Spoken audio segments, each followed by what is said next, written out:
We're looking for Francis Scooby. Right here. How you doing? Okay. Abuse in the Catholic Church. The survivor.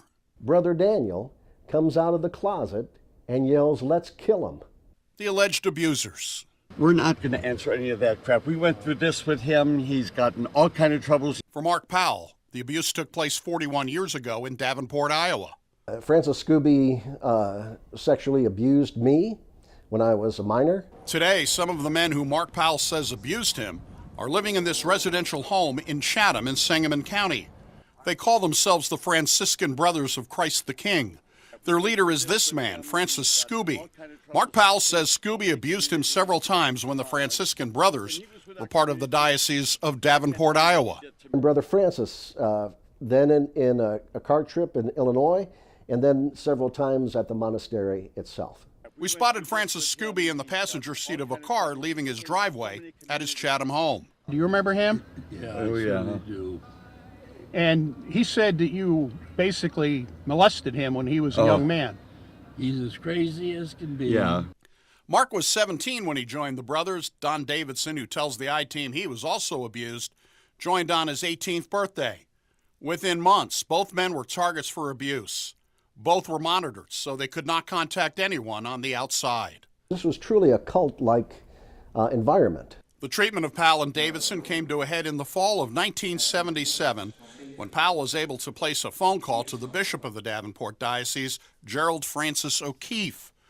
He told the bishop he wanted to leave the brothers and study to become a Catholic priest. O'Keefe, now deceased, told Powell he needed the approval of Scooby.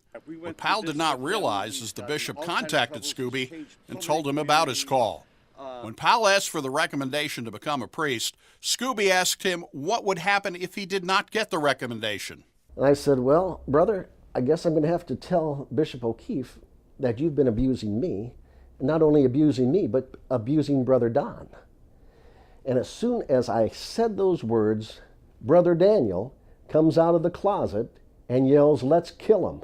At that point, Mark decided he had to get out of the monastery. What I wanted to do right there was to get to the bishop's mansion and talk to him about what was going on, because quite frankly, I feared for my life. Didn't the Davenport Diocese, sir, find you to be a credible No. abuser? No.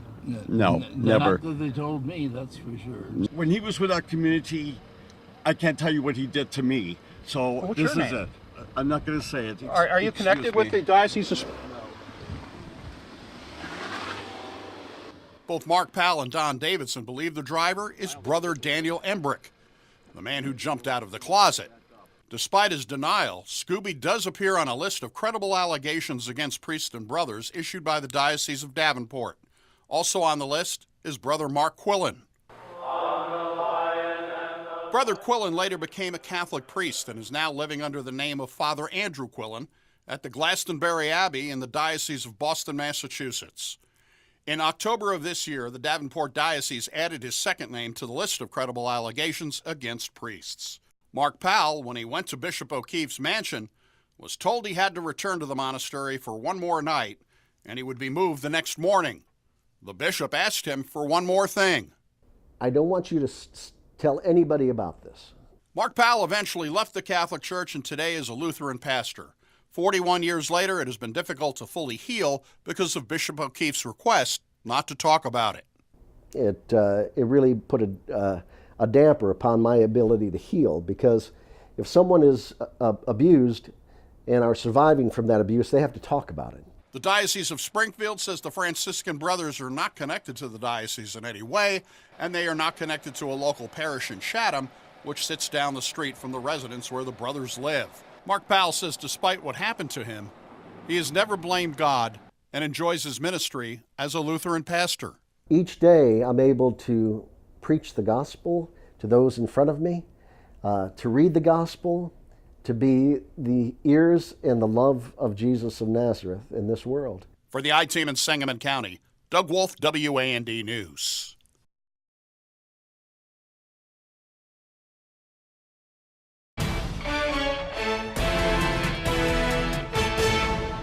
Stolen innocence. I would like to see him either killed or caged. The victims of clergy sex abuse. During the sacrament of confession, when I was 12 years old, I was raped by a priest. The denial of the church hierarchy. Archbishop, you knew it was a crime for an adult to engage in sex with a kid. I'm not sure whether I knew it was a crime or not. I understand today it's a crime. For Therese Albrecht, the abuse began at a very young age in the Diocese of Chicago in the 1960s, abused by a priest, Father Joseph Bennett, and a nun only known to her as Sister Maria. They abused me together, and sometimes he abused me by himself. The grooming started when I was about 7 years of age, and by the time I turned 8, it was full-blown rape and sodomy. As a young Catholic kid, Father Bennett and Sister Maria were people Therese trusted. Sister Maria wore the habit, you know, with the blue veil. To a little kid, that's like the Virgin Mary, you know? And of course, the priest, he was a young priest in the parish, and to me, that was like Jesus. I trusted them like I would trust Jesus and the Virgin Mary. The abuse lasted several years and left a lifetime of scars. You can't give me back my life. You can't give me back my sanity. All the years I've lost to depression, suicidal ideations. U.S. bishops have been told by the Justice Department not to destroy records relating to abuse or the transfer of priests across state lines. The United States is not alone dealing with abuse. Major scandals exist in Europe, with France investigating cases dating back to the 50s. Thousands of children have been abused in Ireland for decades. The scandal spread here to Germany in September, when it was disclosed that more than 3,600 children had been abused in the Catholic Church. A study commissioned by the German Bishops' Conference says nearly 1,700 priests engaged in abuse between 1946 and 2014. Back in the United States, priests have been admitting in legal depositions to years of abuse. How many males were you sexual with in Pelican Rapids? 1 minor and 2 major. 2 adults.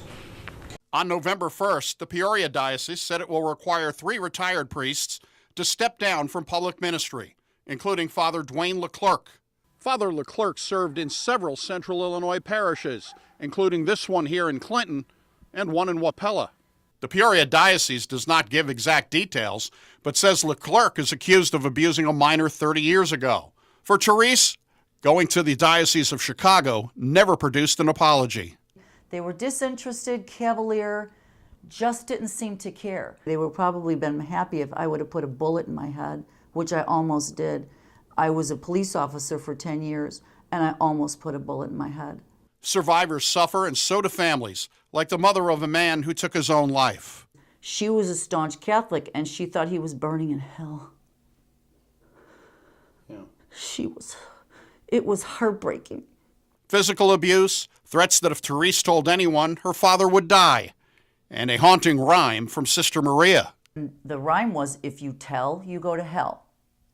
So that was the threat. Sister Maria is no longer a nun. Father Bennett is retired, living not far from where Therese is today. The Diocese of Chicago eventually made a financial settlement. He's a monster, and he's a danger, and what he does to children ruins their lives and ruins the lives or affects the lives of everyone they love and who loves them. Stolen innocence, coming out to help those who can't protect themselves. I'm speaking for other kids. I'm speaking for little girls that look like this, you know, that are in danger today. Stolen innocence that will never be recovered. Indicator Doug Wolfe, WAND News.